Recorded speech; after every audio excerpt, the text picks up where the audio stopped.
We got Moon Girl coming into the game, introducing us to the champions team. This squad seems to be very, very interesting. Each character seems to set up the next character in their moveset, allowing you to really take control of the matchup. Let's go ahead and get into Moon Girl herself, look at the stats, and break down the theory of how this team works.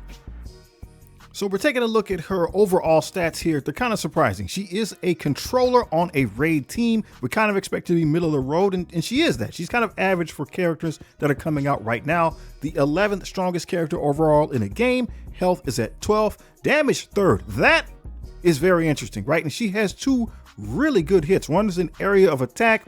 One's an attack all. So she's going to hit multiple targets. 3rd highest damage in the game right now. That is significant. Armor 28, so she can't take it. She can dish it out, but she can't take it. Focus 7th. She does have things that she wants to apply to the opposing team, so she needs that focus. Resistance is 16th, and she has a speed stat of 119. She's usually going to go 3rd on the team. Sometimes that can get mixed up, but usually she's going to go 3rd on the team.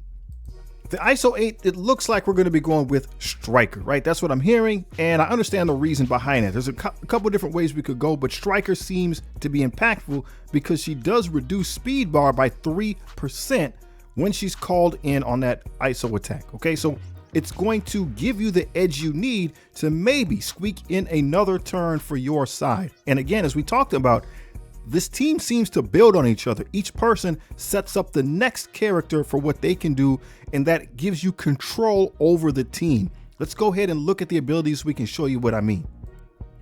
Her passive ability is called Super Genius Girl.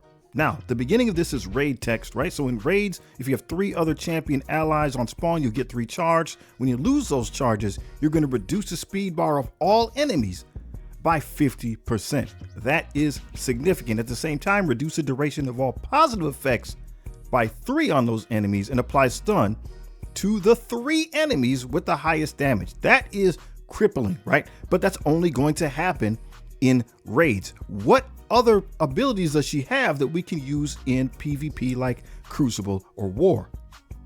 Whenever Moon Girl takes a turn, or if it's one of the champions, she's going to put death proof on that character. So you slowly build up a death proof on every character. I haven't been able to find out if this stacks. It does not look like it at this time, but you can have a situation where at least all your characters are covered with at least 1 death proof. In Rage, you're going to flip 1 random negative effect to evade. If this character has 3 champions or 3 absolute A-Force members, then the enemies cannot fill or reduce speed bar for themselves, enemies, or allies until Moon Girl takes a turn. So she's forcing things to kind of go in their proper order. Speed bar manipulation is something that will not happen. This is valuable, right? This is valuable. It's something that you can take advantage of. And again, as the fight progresses, things kind of get kind of strange. Sometimes I see, again, it seems to go 3rd. Sometimes she seems to go 4th. As long as she goes after Spider-Man Miles, that's all that really matters. You want Miles to go first to set things up. Then she's able to take advantage of the situation and knock things down.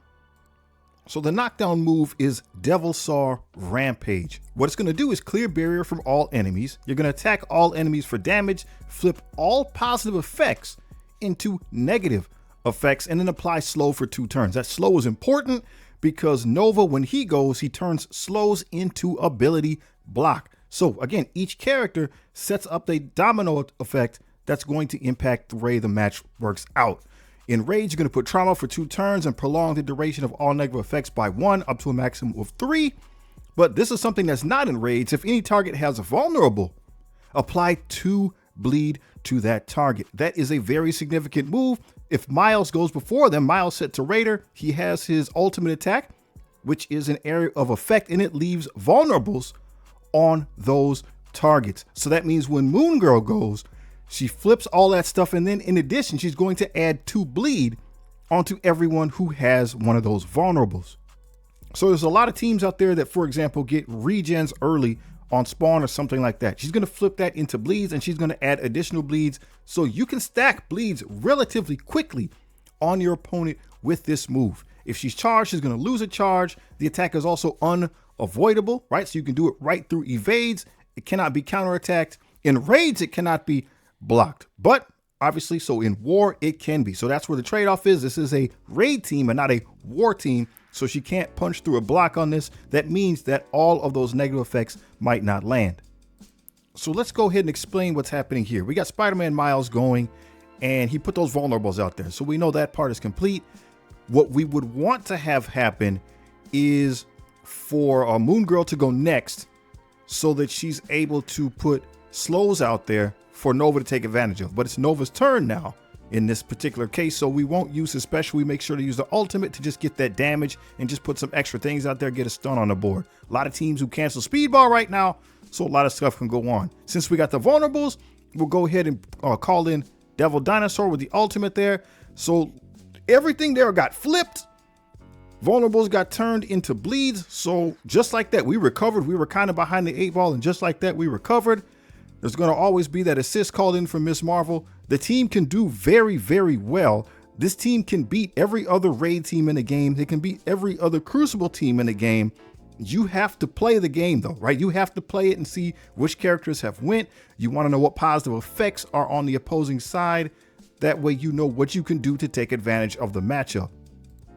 Let's take a few minutes to examine the special ability Tail Slap. You're going to attack primary and adjacent targets for damage, apply defense down for 2 turns, heal block for 2 turns, and there is also a disrupted for 2 turns. Again, keep that in mind. You might have to stop a tank from doing what the tank wants to do. You're also going to flip 3 random negative effects to positive effects. So you're going to slightly be able to clear off negative effects on your character here. Apply stealth to the most injured inhuman ally. That person on this team is going to be Miss Marvel. If she's on the absolute A force, it's going to be Medusa. Just something to keep in mind, and the attack cannot be countered. So here's a scenario right here. There's a stack of 3 on one side, 2 on the other. We just went with Lady Bullseye here because we knew we could call in the assist. We want to make sure we remember that Miss Marvel is always going to assist, or she's going to call somebody else in for the assist. So we'll just take advantage of what the team is able to do.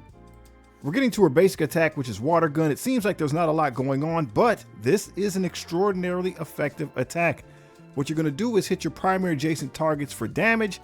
And notice, in raids and war, reduce speed bar of primary and adjacent targets by 3%, plus an additional 3% per champion or absolute A-Force ally, right? So you have 4 other members of your team, which are allies.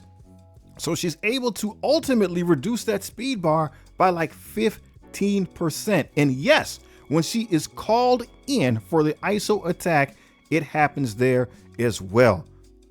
That's why we got her as the striker, to take advantage of that striker skirmisher combo. You can really get ahead of your opponent. You can keep control of the matchup just from making sure she's the one who's called in, or at least when she is called in, taking full advantage of this fact.